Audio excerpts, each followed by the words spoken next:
प्रत्येकाला वाटतं सकाळी उठल्यानंतर की माझा आजचा दिवस अगदी छान आनंदाचा गेला पाहिजे। तर त्यामुळे आपला दिवस आनंदाचा घालवण्यासाठी काही आपण नियमांचं पालन केलं पाहिजे। सकाळी उठल्याबरोबर मी या 4 ते 5 गोष्टी सांगते, त्या कधीही आपण बघू नये। आत्तापर्यंत तुम्ही बघितल्या गेल्या असतील तर तुम्हीच तुमचं थोडंसं ऑब्झर्वेशन करा। यामागे सायंटिफिक रिझनसुद्धा आहे आणि शास्त्रीय कारणसुद्धा आहे, पण जर आपण गोष्टींचा विचार केला तर खरंच त्यामध्ये तथ्य आहे। प्रत्येकाला वाटतं आनंदी आणि स्थिर जीवनासाठी प्रत्येकजण कष्ट करत असतं, कठोर परिश्रम करतात की जेणेकरून एक उत्तम आयुष्य आपल्याला जगता यावं। यासाठी वास्तुशास्त्रामध्ये सुद्धा काही नियम सांगण्यात आलेले आहे आणि हे नियम जर आपण पाळले नाही तर घरामध्ये नकारात्मक शक्ती जी आहे ना ती सगळ्यांना त्रास द्यायला सुरुवात करते। इतकेच नाही तर शारीरिक, आर्थिक, मानसिक समस्या ज्या आहे त्या घरातल्या प्रत्येकाला भोगाव्या लागतात। त्याचे वाईट परिणाम घरातील प्रत्येकाच्या जीवनावर व्हायला लागतो। तर त्याच्यामुळे सकाळी उठल्यानंतर आपल्याला काही गोष्टी पाहणं टाळलं गेलं पाहिजे, म्हणजे ही एक आपण सवयच लावून घेतली पाहिजे। कारण सकाळीची सुरुवात जी आहे ती जर सुंदर झाली ना तर नंतर संपूर्ण दिवस आपला चांगला जातो। सकाळची सुरुवात नेहमी चांगली असावी। आपली सकाळची सुरुवात चांगली झाल्यामुळे आपला दिवस पण चांगला जातो, सगळे कामं मार्गी लागतात।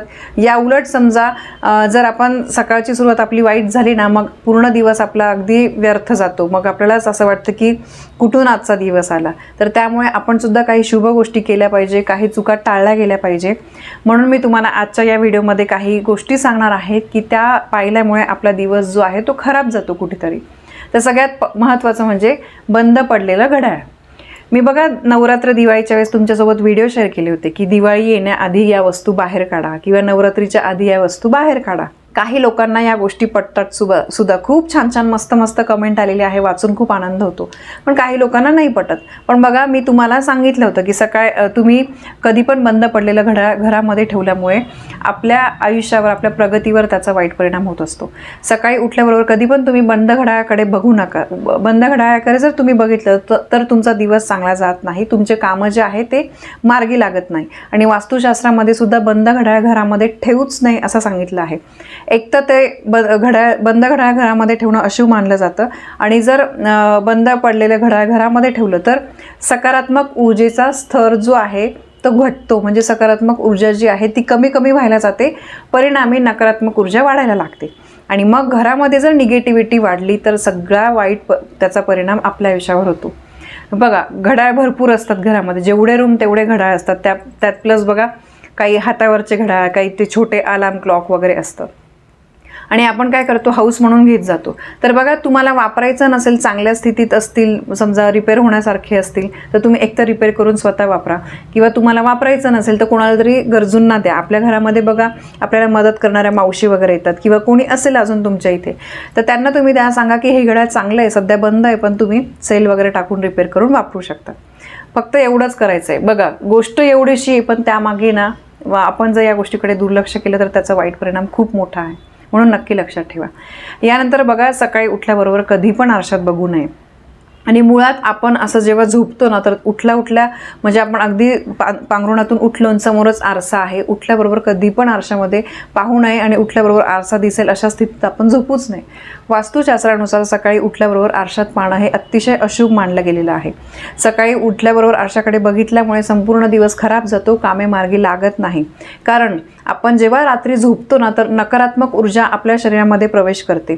बघा एक वेळ असतो, आपण म्हणतो सकाळ ब्रह्ममुहूर्त असतो, रात्री 12 ते 3 मध्ये वाईट शक्तींचा प्रभाव जो आहे तो जास्त असतो।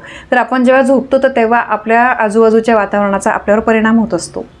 म्हणून सकाळी उठल्यावर पहिले आपल्याला तोंड पाण्याने तरी कमीत कमी धुवायचं आहे आणि मग वाटल्यास तर तुम्ही आरशात बघा। अगदी उठल्या ब्लँकेटमधून बाहेर आल्यानंतर आपल्याला लगेच आरशात बघायचं नाही। यानंतर दुसरी महत्त्वाची गोष्ट म्हणजे सकाळी उठल्याबरोबर लगेचच उष्टी खरकटी भांडी पाहू नये। याच्यावर आपला एक सेपरेट व्हिडिओसुद्धा आहे की बघा आजकाल बऱ्याचशा घरांमध्ये कामवाल्या मावशी पण आपण बघत असतो धुणे भांडी फरशी करण्यासाठी। ठीक आहे, मग आपण काय करतो, रात्री जेवण झाले की अगदी ते असेच गोळा करतो आणि घरामध्ये ठेवतो। आता काहींचे बघा घर मोठे असतात, त्यांना ड्राय बाल्कनी वगैरे अशा गोष्टी असतात की जिथे ते बाहेर ठेवतात। काहींचे घर छोटे असल्यामुळे तिथेच आपल्याला ॲडजस्टमेंट करून ठेवावं लागतं। पण घर मोठं असू द्या, छोटं असू द्या, स्वतःचं असू द्या की भाड्याचं असू द्या, तुम्ही लक्षात ठेवा कधी पण रात्री जेवणानंतर जे काही ताटाला वगैरे खरकट असतं ते व्यवस्थित एका कॅरी बॅगमध्ये काढून तुम्ही ठेवा। यामागे सायंटिफिक कारण पण तुम्हाला सांगते। यामुळे झुरळ कमी होतात, मग झुरळ जर असले घरामध्ये, तुम्हाला माहिती आहे ते आपल्या भांड्यांवर फिरतात, त्याच्यातच आपण जेवलो की त्या घराचं आरोग्यसुद्धा बिघडतं. म्हणून प्रत्येक गोष्टीला आहे ना दोघी बाजू असतात. तुम्ही थोडा विचार करा. आणि खरकटी भांडी जर तुम्ही सकाळी उठल्याबरोबर पाहिली तर ते अतिशय अशुभ मानलं जातं, शुभ नाही आहे ही गोष्ट. रात्री झोपण्यापूर्वी तुम्ही त्या भांड्यांचं कमीत कमी तुम्ही खरकटं काढा. माहिती आहे उद्या सकाळी मावशी येऊन त्या धुणार आहे किंवा आपण स्वतः धुणार आहे, पण ते भांडी तशीच ठेवू नका. यामुळे खूप आर्थिक समस्यांना सामोरं जावं लागतं. कर्जाचा डोंगर वाढतो, घरामध्ये पैसा येतो पण टिकत नाही. घरामध्ये 4 लोक कमवणारे असतील तरीसुद्धा टिकत नाही. रात्रीचं जेवण झाल्यानंतर तुम्ही झोपण्याच्या पूर्वी ह्या सगळ्या गोष्टी आटपून घेत जा. सर्व उष्टी खरकटी भांडी ना कमीत कमी ते एकदा तरी पाण्याखालून विसळून मग तुम्ही ठेवा एकाच्या बाजूला कोपऱ्यामध्ये, किंवा गॅलरी असेल तर तुम्ही सरळ बाहेर ठेवा. घरातच ठेवायचं असेल, काही ऑप्शन नसेल तर कमीत कमी ते पाण्याने त्याचं खरकटं वगैरे उष्ट काढून एका पिशवीत तुम्ही ठेवा. ती पिशवी भलेही बाहेर वगैरे ठेवा, पण अशाच्या असे भांडे ठेवू नका. आणि सकाळी उठल्यानंतर तर अजिबात हे खरकटी उष्टी भांडी बघू नका. त्याचा वाईट परिणाम तुमच्या आयुष्यावर होतो. यानंतर दुसरी गोष्ट म्हणजे तुटलेली मूर्ती किंवा तुटलेली फ्रेम. तुमच्या घरामध्ये मुळातच मी हे दिवाळीच्या वेळेस पण बऱ्याचदा सांगितलं आहे त्या व्हिडिओमध्ये की घरामध्ये तुटलेली मूर्ती, तुटलेली काच, तुटलेले फोटो फ्रेम वगैरे हे ठेवू नये. यामध्ये नकारात्मक ऊर्जा खिचून घेण्याची खूप ताकद असते. तर त्यामुळे चुकूनसुद्धा तुम्ही बघा उठल्या तुम्हाला त्या मूर्तीचं सारखं दर्श किंवा एखादी काच तुटलेली आहे आणि तुम्ही उठल्या तुम्हाला रोज तीच दिसते.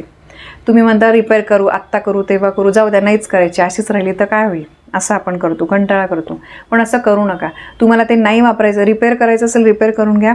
तुटलेलं वगैरे असेल किंवा मूर्ती खंडित पडलेली असेल, तुटलेली असेल तर तिथं पहिले विसर्जित, कुठली पण शोची मूर्ती असू द्या की देवांची असू द्या, कुठली असू द्या, तर तुम्हाला ते एकतर तुम्हाला टाकून द्यायचं आहे किंवा रिपेअर करा. पण उठल्या तुम्ही असं तुटलेली काच, मूर्ती वगैरे तुम्ही बघू नका. यानंतर वास्तुशास्त्रानुसार सकाळी उठल्यानंतर स्वतःची सावली पाहू नये. कारण काही कारणास्तव सावली निर्माण झाली. आता सकाळी उठल्यावर कोणी अगदी अर्ली मॉर्निंग जेव्हा उठतो तर त्यावेळेस थोडासा बाहेरून प्रकाश येत असेल किंवा आपण डीम लाईट वगैरे लावतो तर ते प्रकाश पडतो, तर सावली तर पडू शकते. आपण सावली पडूच नका ते असं म्हणू नाही शकत, पण त्या सावलीकडे दुर्लक्ष करा. सावलीकडे आपल्याला बघायचं नाही आहे. असं मानलं जातं की यामुळे आपल्या जीवनावर त्याचा निगेटिव्ह परिणाम होतो आणि अनेक समस्या निर्माण व्हायला लागतात. म्हणून कधी पण सकाळी उठल्या आपली सावली पाहिजे नाही आहे.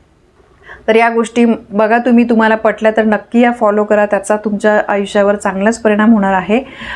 कारण काय, कुठली पण आपण जेव्हा आयुष्य जगतो प्रत्येकाला सुख पाहिजे असतं. तर त्यामुळे कुठली पण आपण जेव्हा काही गोष्टी करतो किंवा काही गोष्टी ऐकतो तर त्याचा तुम्ही एकदा स्वतः विचार करा. आपल्या जीवनासाठी ज्या चांगल्या गोष्टी असतील ना त्या आपल्याला फॉलो करायला काहीच हरकत नाही.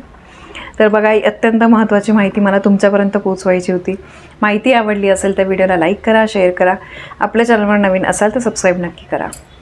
धन्यवाद. श्री स्वामी समर्थ.